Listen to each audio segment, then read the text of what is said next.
Okay, this is my third attempt making this video.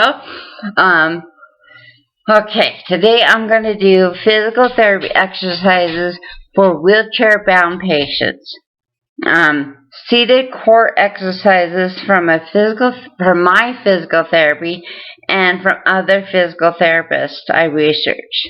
I'd like to shout out Flint Rehab, because without them, a lot of these exercises I wouldn't have known about. And so I'm going to use some of them and other places that I researched. And I have so many papers from therapy that I just try to put it all together. So this is going to be 1, 2, and 3 parts. This is the first part. Hopefully I'll progress from a wheelchair to a walker to a cane or without assistance. Okay? So all these seated exercises you can do from your wheelchair, which is very important because it was hard for me to even transition to the couch or to a chair when I was in a wheelchair. I just preferred to stay in my wheelchair. These are partially the reasons I'm not in a wheelchair anymore. So I hope they does the same thing for you. So I want you to ditch the "let's see if it works" mantra and start telling yourselves, I will do this therapy until it works. Not if it works, until it works. And no ifs allowed. Success starts with a positive attitude. And I understand. I've been there. I had pity party days. I had days where I didn't feel good. I was too tired. I didn't feel like doing anything. But you want to get better, don't you? So you have to do these exercises. And if you have a bad day and you literally can't get out of bed, there's always tomorrow. Thank God for tomorrow. So if you approach your therapy from a skeptical perspective, you'll be setting yourself up for failure. That's just the truth. Instead, approach your physical therapy with positivity and open-mindedness. It really has an effect on your psychology, which has an even bigger effect on your results. If you think you can eventually. I always say, I can't do this yet, instead of, I just can't do it. So, I've always had the philosophy that I'm going to do it. Always. Whether it takes me 2 weeks, 2 years. I personally have been 3.5 years since my stroke, and I still say yet. Because there's goals I want to achieve, like skipping and running, and I want to walk and do this, turn my head, which we'll get to, which is in the phase I'm in right now. But just celebrate every victory. You may not be able to do it today, but tomorrow you might. And you tell the world, tell all your family, your friends, pat yourself on the back, whatever it takes, but you did it, even if it's insignificant. You know, the biggest problem is, my biggest problem is, I keep thinking like normal people think these exercises are easy. Well, they may be easy for them, but they're very challenging for us. And it takes however long it takes. Don't put a time limit on your recovery. That's the biggest mistake I ever did. Well, it's been a year. I should be doing this by now. No. Every stroke is different. Every recovery is different. Just don't give up. Celebrate what you can do. Celebrate if you did something new today. Celebrate. Celebrate every victory because you're worth it. Okay? So first of all, you need to turn off all your background noise. Like your TV or your radio. It's not like when we used to work out before or run or whatever we did, where we play music to pump us up and get us motivated. It's not like that now, unfortunately, because our brain tries to recognize it all. and it can't focus on one thing, which is your therapy. So your brain needs to focus on just your therapy. So I recommend, and also all physical therapists recommend, turning off all background noise so you can concentrate, okay? The first thing I do is I mentally practice. So mental practice involves mentally rehearsing something before you do it. Professional athletes do this all the time in their sport. They envision what they're going to do and what they're going to accomplish, and it usually works. And so it's no different from stroke or brain injury patients either. Try mentally practicing your rehab exercises about for 5 minutes before you actually practice it in real life, okay? So I'm going to go back, hopefully you can see me and hear me. Okay, I'm sorry for the notes, but I don't want to forget anything, so I wrote everything down. So, sitting quad set. Tighten your muscle on the top of your thigh and straighten out your knee while counting 10 seconds. 1, 2, 3, 4, 5, 6, 7, 8, 9, 10. And then switch to this leg and do the same thing. 1, 2, 3, 4, 5, 6, 7, 8, 9, 10. Okay, repeat this 20 times, at least 2 to 3 times a day. What this does is it strengthens your leg, your thigh. So this aids in eventually walking. Your toe ups. Okay, so gently rise up on your toes and then back on your heels. Up on your toes, back on your heels. Up on your toes, back on your heels. And always do this straight because it does engage your core, which is another step in recovery. So sit back, straight up. All these exercises, you want to sit up straight. Because hunch over, it does no good, and you don't have the flexibility that you get when you sit up straight. See how much higher? See, there's a big difference. So, do that 20 times a day. 20 times or 2 to 3 times a day. Okay, the next thing is marching. This also really aids in walking. Okay, eventually you're going to walk and you have to straighten up your legs in order to walk. Okay, so marching still plays a role in my life today, as you'll see in part 2 and part 3. But this is where you start off in. Always remember it and always do at least this exercise. If you're going to pick one, do this one. Okay, so lift your knee as high as you can and put it down, and then the other one, and just march in place. And do it slow because your brain has to rewire itself to remember how to do this. And if you can't do this, because I couldn't in the first, only with this leg, but with my effective side, which was my right, I cut my hands like this underneath my leg and pushed up. So if you need assistance, that's okay, but you have to know when it's okay to not use assistance. And I mean that, because you have to take risks to get better. And only you know what helps you. And eventually, you're going to have to do it like this. Eventually. But at first, you can cup your hands and pull it up. Just like that, okay? The next thing is chair push-ups. So, chair push-ups, you want to have your feet right under your knees.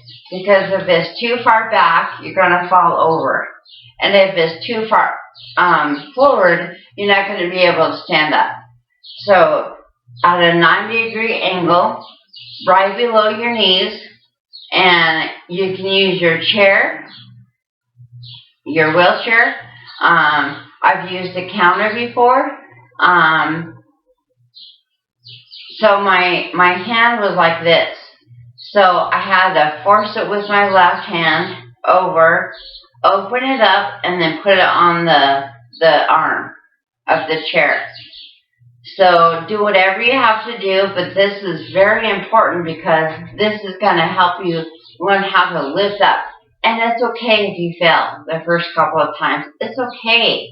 Just keep trying because your butt is part of your core and your thigh. All this helps you get up. And eventually you'll be able to do this because believe it or not, but I was in a wheelchair before. It's so hard to believe, but I was. So chair push-ups. So put your hand right here so you have a good grip because you're going to be engaging your arms to push you up. Always keep your head up because if you have it looking down at the ground, you're going to fall. Because I had no balance. I was so dizzy. It was bad. This is my duck Hopper. He's been a big help. So, no baby. No baby. So, again, feet at 90-degree angle. Arms around the arm of the chair, whatever chair you choose, or the counter, with your head up and your back straight. You're gonna push up. So push your butt together like you're squeezing it together, and then push your thighs. You know how you make them tight? So do both of those things and then look up.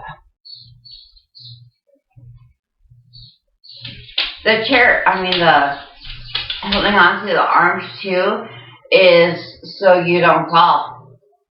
And I recommend doing this with somebody around just in case you do. I unfortunately didn't have anybody, so I did this all on my own. So it was challenging, very challenging, but you can do it. I know. If I can, I won't ask you to do anything that I haven't already done. I promise you. Because I am living proof that you can do it. So it may not look like a lot, but eventually you'll be able to do this.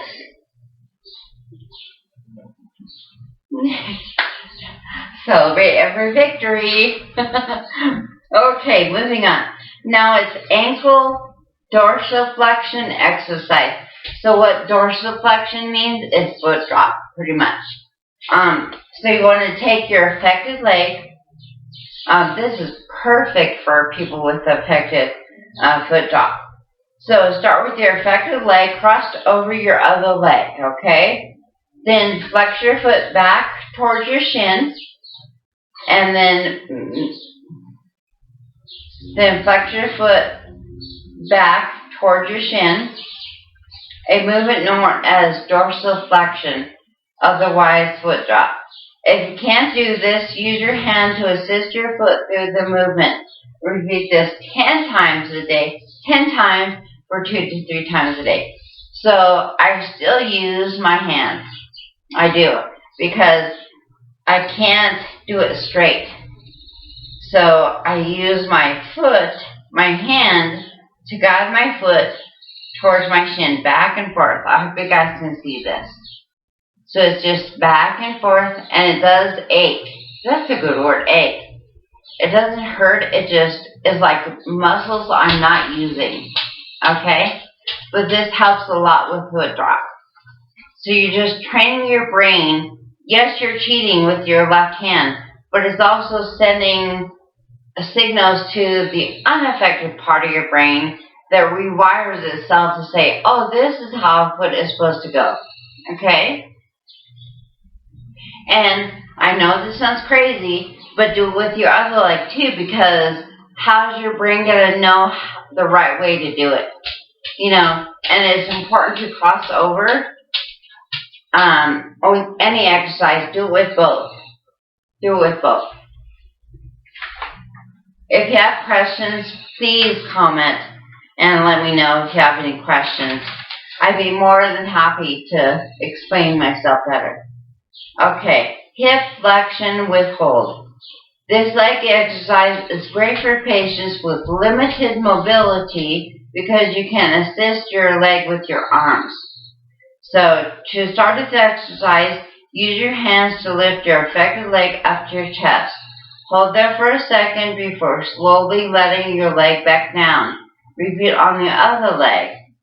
Try your best to keep a straight back and tight core. As you get better, try this exercise without using your hands. So I don't use my hands now, but I still do this exercise today. So again, lace your fingers together underneath your affected leg and then pull it up to your chest. Hold it there for a second and then let it go down.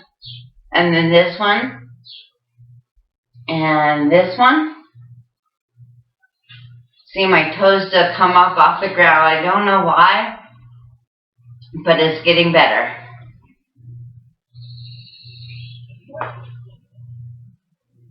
But this is also rewiring your brain that this is what your leg is supposed to do. Come to your chest. And in our second video, I'm going to show you why, hopefully. Okay? So do this exercise, repeat it 20 times, and do this 2 to 3 times a day. Hip external internal rotation. One of the things when I noticed when I walked is I didn't engage my hips. So I would walk very monotone, I guess is the best word to say. When your natural walk is to use your hips, right? One leg forward, one leg back. Okay, so this helps do that. This exercise is harder though, okay, but it is great for patients with limited mobility. Okay, so start with the towel. I use a hand towel because it's small enough for my foot and it's easy for me to move. So you start with the towel, okay, underneath your affected foot first, okay? And then skip the towel if you want to make it more challenging. So I don't use a towel now, but I do use socks because it's easier on the harder floor. I have tried it without anything, just my barefoot, and it is harder. But I choose to just use socks, or you could use a towel. Okay? So, let's see. Use your hands to assist your affected leg and slide your foot toward your midline. Then push your leg outwards using your hands for assistance if necessary. So see how I'm trying anyway to keep this leg straight because this is all my hips. And so obviously I still have problems with it. But this exercise helps you stretch your hip muscles, first of all, and also, I don't know what these are called, but inside your thigh and outside your thigh. So try to keep this leg straight, your unaffected leg straight, okay? And then just kick it out and then push it in.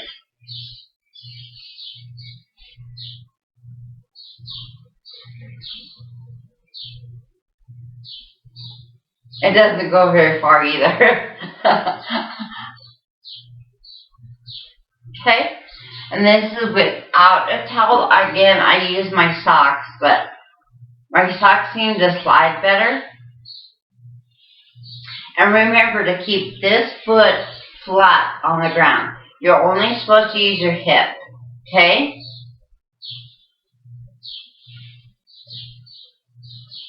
So I'll show you without my socks.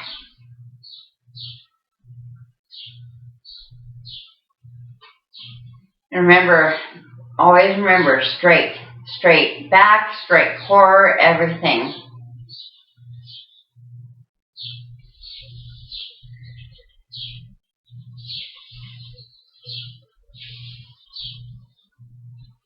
And I'm going to try to use it without using my hand.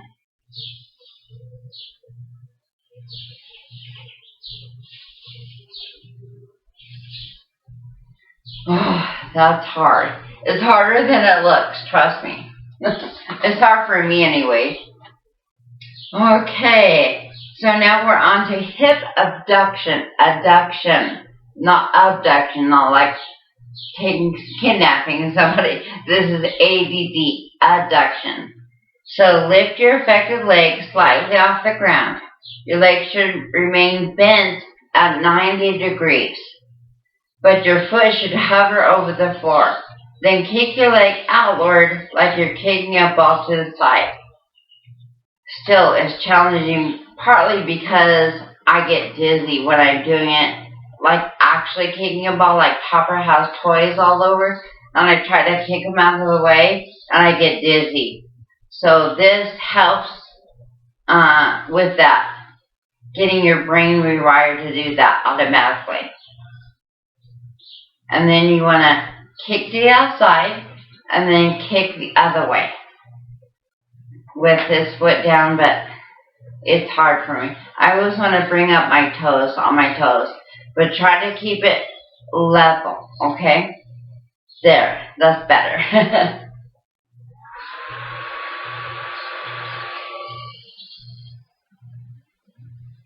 And then do it with the unaffected leg, so your brain knows what it's supposed to be like.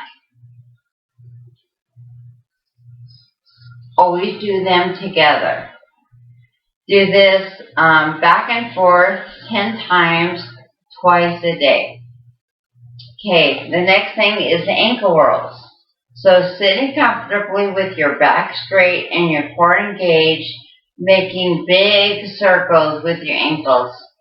This will help stretch and warm up your ankles. So you want to do it clockwise first. This will help with foot drop too. And then counterclockwise. And you hear my popping? There's a lot of popping going on. So this I only do before I do my other exercises, because right now you can feel the burn. You can feel it like warming up. So not only with your affected leg, with your unaffected leg. Again, showing your brain the right way to do it. I actually, don't judge me, but I do this going to the bathroom. I do it when I'm sitting watching TV, when I'm sitting outside on the deck, everything. Okay, so the next thing is hamstring stretch. That is hard for me to say. Spasticity can make it difficult to stretch your leg muscles. So, but don't neglect these stretching exercises. Moving your muscles through the range of motion can help improve spasticity. To stretch out your hamstrings, reach for your toes while staying seated in your chair. Make sure to bend at your hips, not your back, because you don't want to slouch over. Bend at your hips. Bend at your hips, not your back. Okay? As long as there is no pain, hold the stretch for 20 seconds and then come slowly. So again, straight back. Your toes are slightly forward, and you want to bend at the hips, not at the back. And then once you get better, move your feet out a little bit. Oh, and by the way, you want to lock your wheelchair when you're doing this, because one time I didn't, and I slid right out of it.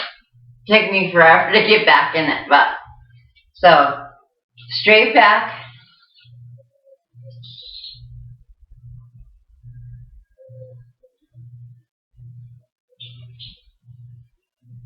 And again, the better you get, the further out your toes get. Okay? But you lose it if you don't use it, is my philosophy. And you gotta use your hamstrings. Okay, so now hip flexion with hold. So this leg exercise is great for patients with limited mobility because you can assist your leg with your arms. Oh, I already did that. Sorry. Okay, the last one. Okay, this exercise involves complex, coordinated movements. It provides great stimulation to help rewire the brain and improve movement. So start with your feet below your knees. Okay, then bring your right foot out to your 3 o'clock position and tap your foot. And then bring it back in and tap it to your 12 o'clock. And then lower it. This makes an L. That's why they call it L taps. And then you do it with your unaffected leg. Tap, tap, tap. That really hurts right here because you can feel the stretch. Because with tapping, helps with your foot drop, and it also helps with stretching because you're stretching different muscles when you have your foot straight as compared to when you're pointing your toes. So make that L, tap, tap. Again, this foot comes up on my toes, and I don't know why. So there you have it. So wait for part 2. I'll go from this because this helped me to get into a, what do you call it? A walker. And so I'll show you the exercise I did while I was on my walker next. Okay? Keep trying, keep celebrating every victory, and I'll see you soon.